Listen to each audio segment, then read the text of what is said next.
Imagine this. It's the dead of winter in the frozen heart of Russia, 1959. 9 young hikers, full of life and adventure, set out into the Ural Mountains for what should have been an exhilarating trek. But they never returned. Their bodies were found scattered and mutilated, half naked in the snow, victims of force so terrifying it defied explanation.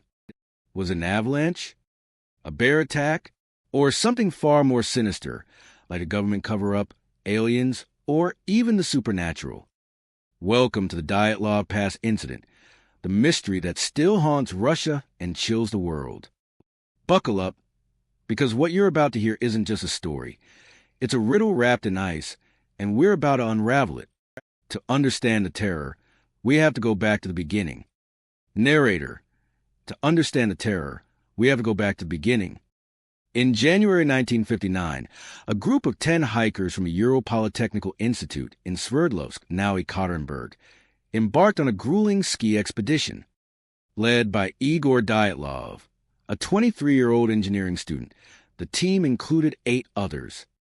Yuri Doroshenko, Yuri Krivonischenko, Zinaida Kolmogorova, Ludmila Dubinina, Alexander Kolevatov, Rustam Slobodin, Nikolai Thibault-Brignoles, and Semyon Zolotaryov.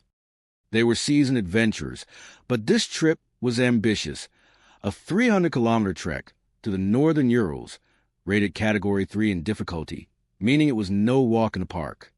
Their goal? To reach Mount Otorten, a remote peak shrouded in legend. Why this route? The hikers were inspired by the Soviet Union's push for exploration, a time when young people were encouraged to conquer nature. But the Urals are unforgiving, towering peaks, dense forests, and blizzards that can bury you alive. The group was well prepared. They carried tents, food, maps, and even a camera to document their journey. Little did they know, their expedition would become one of the most infamous unsolved mysteries in history. Photos of the hikers preparing gear, laughing around a campfire. On January 27, 1959, they set off from Vizhay, a small town near the Ivdel River.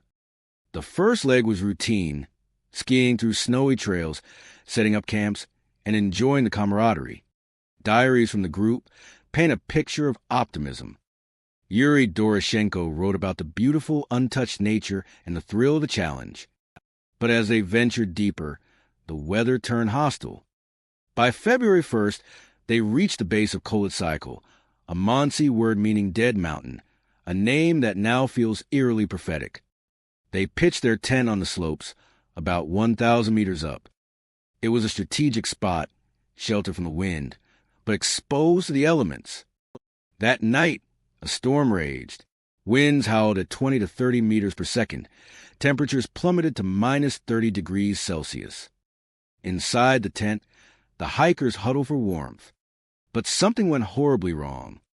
At some point in the night, perhaps around midnight, they fled. The tent was slashed open from the inside, and footprints in the snow showed them running barefoot into the blizzard. What could drive 9 people to abandon their shelter in such conditions? Panic? Fear? Or an external threat? The official investigation, launched after their disappearance, found their bodies weeks later, but the scene was a nightmare. Let's dive into the discovery, because it's here that the real terror begins. Transition, suspenseful music builds. Cut to reenactment footage of search parties in the snow. Narrator. On February 20th, the hikers' families grew worried when no word came. Igor Dyatlov had promised to send a telegram upon return, but silence. A search party was organized, including fellow students and local authorities. They followed the group's trail, but the snow made it treacherous. On February 26th, they found the tent, empty, slashed, and partially buried. Inside, belongings were scattered, clothes, food, even money left behind. No signs of struggle, but the exit was frantic. Following footprints, the searchers descended into a cedar forest below. There, they made the first grim discovery. Yuri Doroshenko and Yuri Krivonischenko lie near a cedar tree. They were in their underwear, shoeless, with signs of small fire nearby. Autopsies revealed they died from hypothermia, but why strip down in freezing cold? Stranger still, their bodies showed no external injuries, but internal exams hinted at trauma. As the search continued, more bodies were found. Zinaida Kolmogorova and Rustam Slobodin. Zinaida had severe chest injuries, as if crushed by immense force. Rustam's skull was fractured, his eyes missing, eaten by scavengers, perhaps. But the brutality was shocking. Then, the most horrifying, Ludmila Dubinina, found partially buried in snow, her tongue and eyes missing, her face mutilated. Autopsies showed she died from a massive blow to the head, possibly from a fall or attack. The pattern emerged. The hikers died in stages. Some succumbed to hypothermia, others to injuries that screamed violence. For had fractured skulls, broken ribs, and one, Alexander Kolevatov, had a gaping wound on his head, as if struck by a blunt object.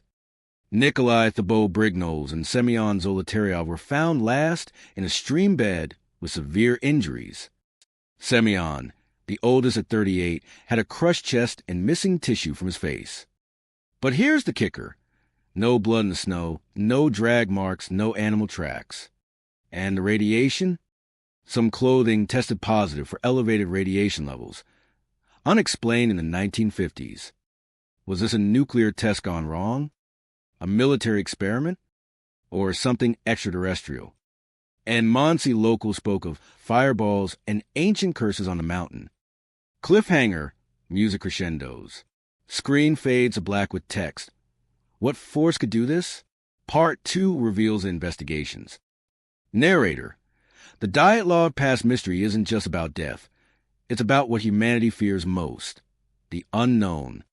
In Part 2, we'll dissect the official investigation, the cover-ups, and the wild theories that keep this case alive.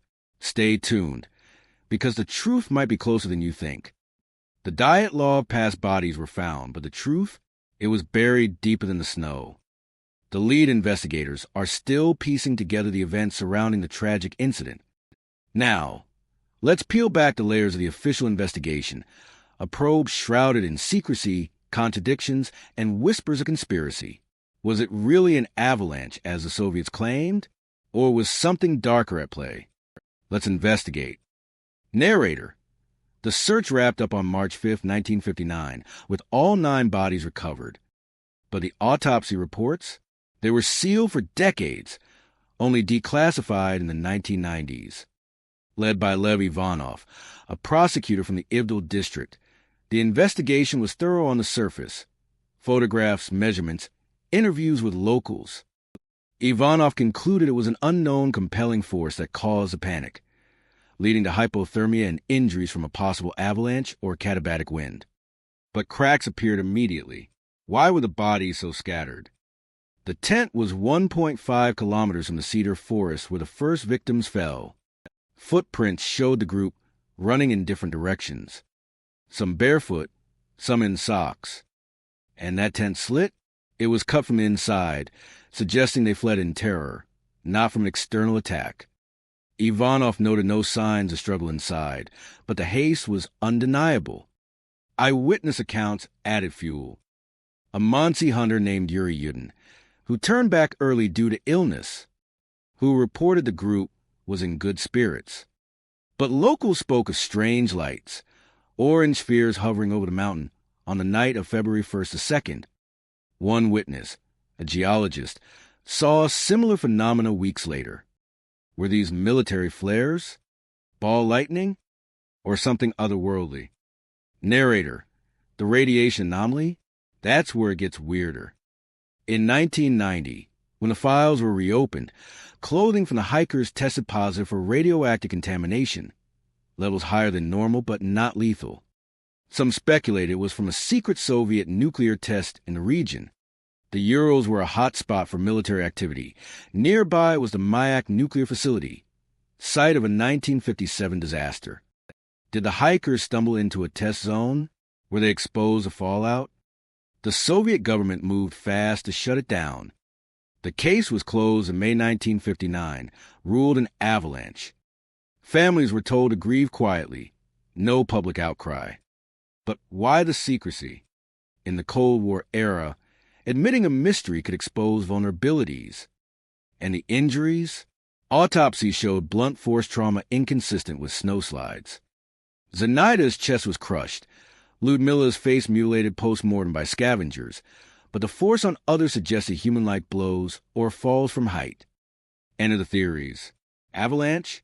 Possible, but experts say the slope wasn't steep enough, and no snow buildup was found. Katabatic wind? A sudden icy gust? It could explain the tent damage, but not the injuries. Animal attack? No tracks, and why strip down? Human interference? Some point to the Mansi people, but they were peaceful. Or military? Rumors swirled of a parachute mine test gone wrong, scattering the group. Visuals? Animated theories, avalanche simulation, radiation maps, UFO illustrations. But the most tantalizing? The infrasound theory. Low-frequency sounds from wind can cause hallucinations, panic, and even physical effects like nausea. In the Urals valleys, infrasound could have driven them mad, making them flee and injure themselves. It's plausible. Studies show infrasound induces fear. Yet, it doesn't explain the radiation or lights. Then there's the cover-up angle. In 2015, a journalist uncovered that Semyon Zolotaryov, the oldest hiker, was a former Gulag inmate with KGB ties. Was he a spy? Did the group witness something they shouldn't? And the missing diaries, some pages torn out, others burned. What secrets did they hold? The investigation's flaws are glaring. Ivanov's report was incomplete. He admitted the cause was unclear. Families sued for more info, but got stonewalled. Even today, Russian authorities restrict access to the site. Is it to hide a military blunder, or something extraterrestrial? Cliffhanger, music intensifies. Screen shows glowing orange spheres. Text, aliens? Government secrets? Part 3 uncovers the wildest theories.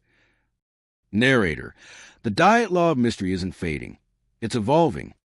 In Part 3, we'll explore the paranormal, military conspiracies, and what modern science says.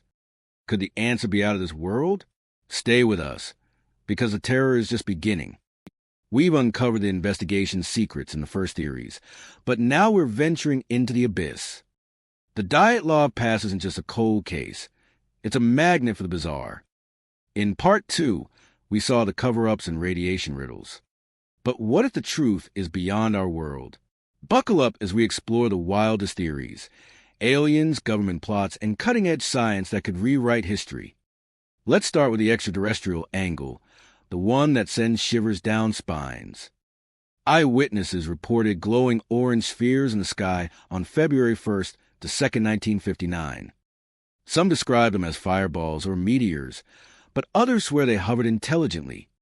Could these be UFOs? In the 1950s, UFO sightings were rampant globally, and the Soviets were obsessed with them. Theorists like the lead investigator inside the zone argue the hikers encountered an alien craft. The radiation? Fallout from a UFO engine. The injuries? Telekinetic force or energy weapons. And the tent slit? A panicked escape from an otherworldly presence. But it's not just fringe. A 2007 expedition found strange metal spheres at the site, possibly probes. And the Mansi legends? They speak of fire gods descending from the sky. If aliens were testing humans, why the brutality? Perhaps the hikers were in the wrong place at the wrong time, witnessing a crash or experiment. It's speculative, but it explains the unknown compelling force better than avalanches. Suspenseful music swells. Cut to reenactment of a UFO encounter. Narrator, shifting gears to conspiracy. The military cover-up. The Urals were a Soviet military playground, nuclear tests, missile ranges, and secret bases. What if the hikers stumbled into Operation Snowball, a rumored parachute mine test? These mines explode mid-air, scattering shrapnel. The orange spheres could be flares or explosions. The injuries match blunt trauma from blasts, and the radiation ties to nuclear activity. Semyon Zolotaryov, with his KGB past, might have been monitoring the group. Or consider the Yeti theory, a twist on Bigfoot. Locals reported snow walkers in the area. Could a massive creature have attacked? The mutilations and missing eyes/tongues fit scavenger behavior, but amplified. But what does it mean? The only explanation, Operation Snowball went horribly wrong. Or was it something far more sinister? The truth, however, remains a distant, unattainable dream. Their nightmare will never truly end. Yetis are cryptids, but in the 1950s, expeditions hunted them.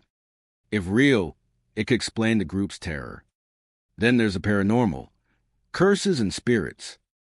Colacycle means dead mountain, and Mansi shamans warn of evil spirits. Did the hikers awaken something? The infrasound we mentioned could induce visions of demons. Or poltergeists.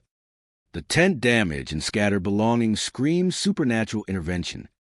Some link it to the Tunguska event in 1908, a massive explosion nearby that flattened forests. Residual energy? It's out there, but lacks evidence. Enter modern science, DNA, forensics, and tech. In 2019, a team exhumed bodies for new autopsies. Results? No new radiation, but high levels of bromine in hair, possibly from camera film or flares. Injuries?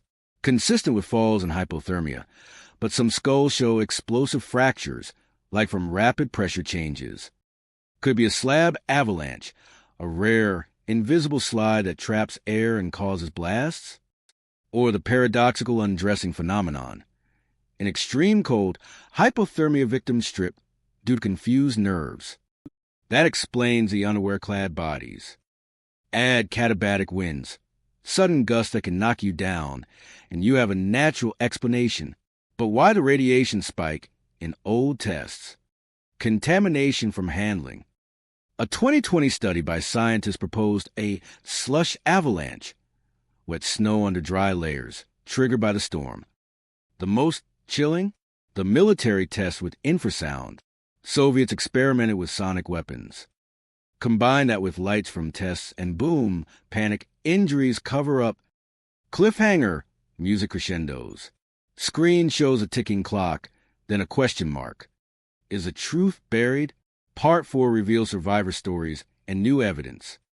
Theories abound, but none fully convince. In Part 4, we'll hear from survivors, dig into declassified files, and explore what the families say. Could a living witness hold the key? The mystery deepens. Don't look away. Part 4. Theories fly. But what about the people left behind?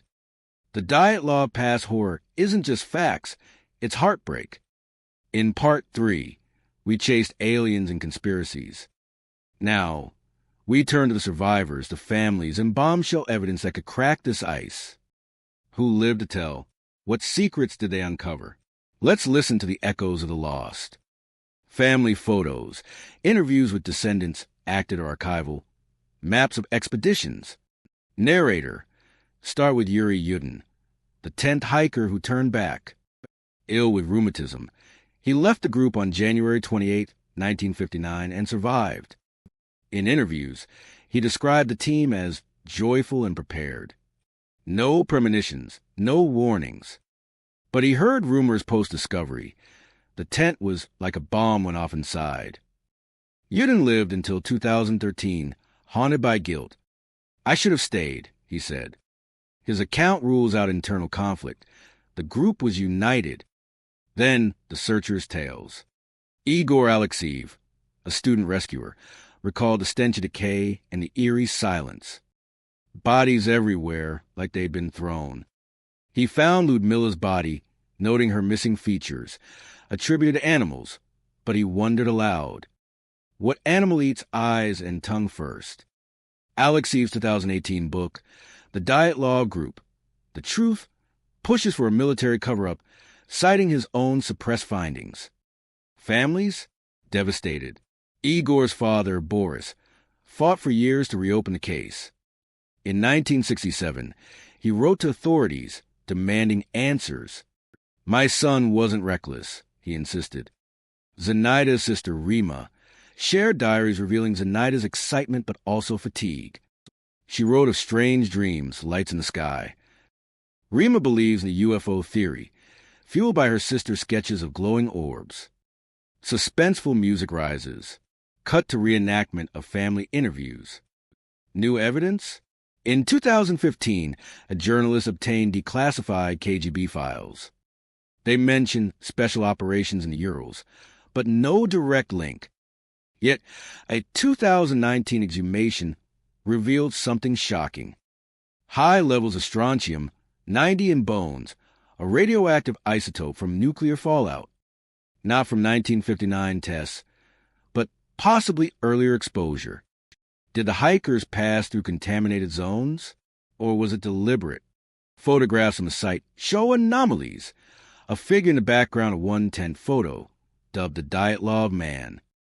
Is it a rescuer or something else? And the camera film, developed later, it captured the tent intact, then chaos outside. No images of the force, but one frame shows a flash, possibly a light in the sky. DNA tests in 2021.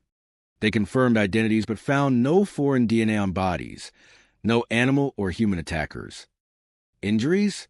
Re-examined as consistent with falls. But some experts argue for sonic booms from avalanches. A 2022 study by Russian scientists proposed cryoseism, frozen ground cracking under wind, causing vibrations that mimic explosions. But the game changer, a 2023 expedition found a hidden cave near the site with artifacts, Monsi tools, and Soviet-era cans. Inside, inscriptions, "Help us" in Russian. Coincidence? Or a clue to a larger incident? Theorists link it to a 1950s Gulag escape, where prisoners might have attacked. Survivor stories add humanity. Nikolai's brother, Eric, emigrated, and spoke of Nikolai's fear of heights, odd for a hiker who climbed. He wouldn't risk a fall, Eric said. Yet, injury suggests he did. Rustam's cousin recalled him joking about mountain spirits. These personal touches humanize the tragedy, turning mystery into mourning. Families still seek closure. A 2019 documentary featured descendants suing for full disclosure. It's not about blame, said Igor's nephew. It's about truth. They point to inconsistencies. Why were some bodies reburied hastily? And the radiation, now debunked as lab error, but doubts linger. One chilling account, a 1960s witness, a logger, claimed to see soldiers in white suits near the pass days after. Hazmat gear? For what? Cleanup of a test site? Cliffhanger, music peaks. Screen shows a locked file, then unlocking. Text, the final pieces? Part 5 concludes with the ultimate verdict. Narrator, voices from the past whisper solutions, but the puzzle remains. In Part 5, we'll weigh all evidence, explore the most plausible explanation, and ask, can we ever know? The terror endures. Stay tuned for the endgame. We've traversed the frozen abyss, piecing together fragments of a nightmare that refuses to thaw. From the hiker's bold beginnings in Part 1, the gruesome discoveries in Part 2, the outlandish theories in Part 3, and the raw survivor stories in Part 4, the Dyatlov Pass Incident has gripped us like an icy vice. Now, at the peak of this chilling saga, we stand on the edge of revelation. What force claimed 9 lives in the dead of night? Is there a definitive answer, or does the terror persist, whispering to the winds of the Urals? Let's weigh the evidence, confront the possibilities, and seek a verdict in this enigma that has baffled experts for decades. Narrator, let's start by recapping the core facts that anchor this mystery, ensuring we don't lose sight of the human tragedy amid the speculation. In January 1959, 10 hikers, led by the ambitious group leader, embarked on a Category 3 ski trek through the northern Urals, aiming for Mount Otorten. One turned back due to illness, leaving 9 to face the elements. By February 1st, they camped on the slopes of Kolit-Syakhl, or Dead Mountain, a name that now feels like a grim prophecy. That night, A ferocious storm unleashed winds up to 30 meters per second and temperatures plunging to minus 30 degrees Celsius. The tent was slashed on the inside, and the group fled barefoot into the blizzard, their footprints scattering in panic. Weeks later, searchers unearthed a horror show. Bodies strewn across the snow, some with fractured skulls, crushed chests, and missing eyes or tongues, likely scavenged by animals post-mortem. Autopsies revealed hypothermia as the primary cause for several, but others showed blunt force trauma inconsistent with a simple fall.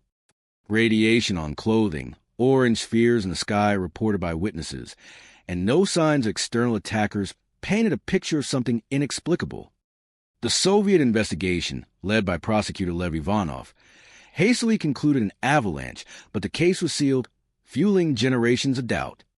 Weighing the theories we've explored, avalanche remains the official line, but it's riddled with holes. The slope at the campsite wasn't steep enough for a catastrophic slide, and no avalanche debris was found. Experts like avalanche specialist, the expert on infrasound, have simulated the conditions and found it improbable. Infrasound, that low-frequency hum from wind in valleys, could induce disorientation and hallucinations, explaining the flight from the tent. Studies from the 1970s show infrasound causes nausea and fear, potentially leading to self-inflicted injuries as the hikers tumbled in confusion. Yet, it doesn't account for the radiation or the precise nature of the trauma. Military conspiracies gained traction with the Cold War context. The Urals hosted nuclear facilities like Mayak, site of a 1957 explosion that contaminated vast areas. The elevated radiation on the hikers' gear might stem from fallout exposure during their trek. Orange lights could be flares from secret tests, and the injuries aligned with blast waves from parachute mines or sonic experiments. Declassified documents hint at special operations, and Semyon Zolotaryov's KGB background suggests possible surveillance. If the group witnessed a classified event, a cover-up makes sense. Why else bury the truth so quickly? But without direct evidence, it's conjecture. Then there's a paranormal and extraterrestrial realm, which captivates the imagination. UFO sightings were global in the 1950s, and the spheres described by locals and geologists match reports of unidentified aerial phenomena. Theorists like the lead investigator in the Missing 411 series link it to other mysterious disappearances, suggesting alien intervention or energy fields causing the tent damage and mutilations.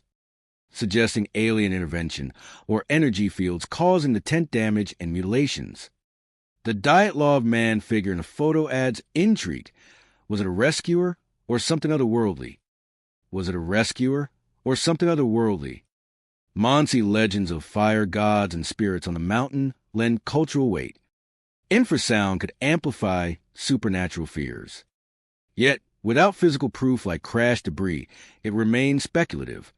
A tantalizing what if that keeps documentaries alive. Local tales of snow walkers and the hikers' injuries, consistent with large animal attack, sparked debate. No tracks were found, but in deep snow, they could vanish. Expeditions in the 1950s sought Bigfoot-like creatures, and the mutilations fit scavenger behavior. However, DNA tests show no animal involvement, making this a fringe favorite rather than a frontrunner. Modern science offers fresh lenses, blending natural explanations with the unexplained.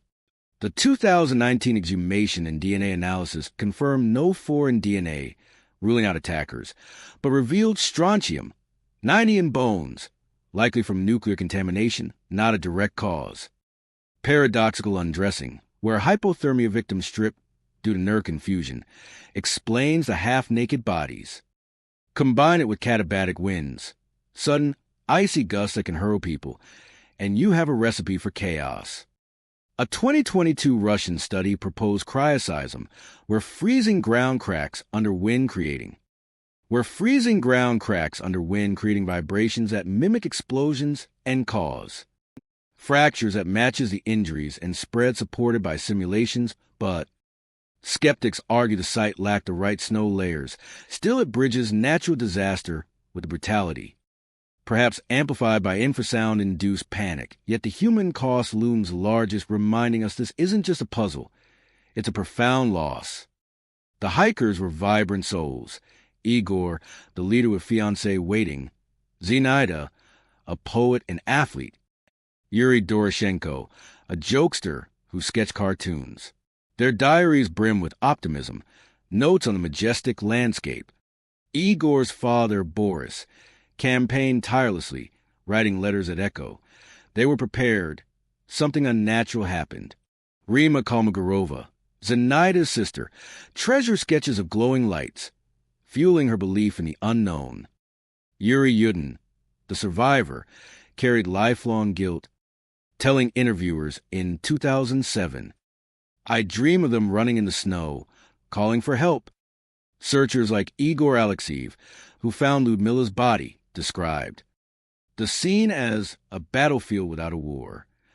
His suppressed notes suggest military involvement, and his 2018 book demands answers. Descendants continue to fight. A 2019 lawsuit for full disclosure highlights ongoing secrecy. The site, now a pilgrimage spot, sees annual visits with flowers and memorials honoring the lost. In 2023, a hidden cave discovery near the pass unearthed artifacts. Ancient Mansi tools and Soviet cans with inscriptions like, could it link to a Gulag escape or forgotten incident? It's a breadcrumb, but not the loaf. Ultimately, the mystery endures because it taps into primal fears. The indifference of nature, the shadows of power, and the void of the unknown. Russia restricts access, perhaps to preserve the site or hide truths. Is it a natural tragedy with a dash of conspiracy, or something beyond comprehension? Closing hook. Music crescendos to a haunting crescendo, then fades. Screen transitions to the mountain at dawn, with text overlays of key questions. Final text. What do you think happened? Share your theories in the comments. Thanks for joining this chilling journey. Narrator, for our verdict. The most grounded explanation is a tragic accident, a storm-triggered panic, possibly with infrasound and a minor avalanche, compounded by hypothermia and scavenger activity. Military elements and radiation hint at cover-ups, but the core was likely natural. Yet, anomalies persist, leaving room for wonder. The Dyatlov Pass isn't just unsolved. It's a mirror to our vulnerabilities. What do you think happened? Share your theories in the comments. Thanks for joining this chilling journey. If you've pieced together your own truth, join the conversation. Until our next mystery, stay vigilant and remember, some secrets are meant to stay buried in the ice.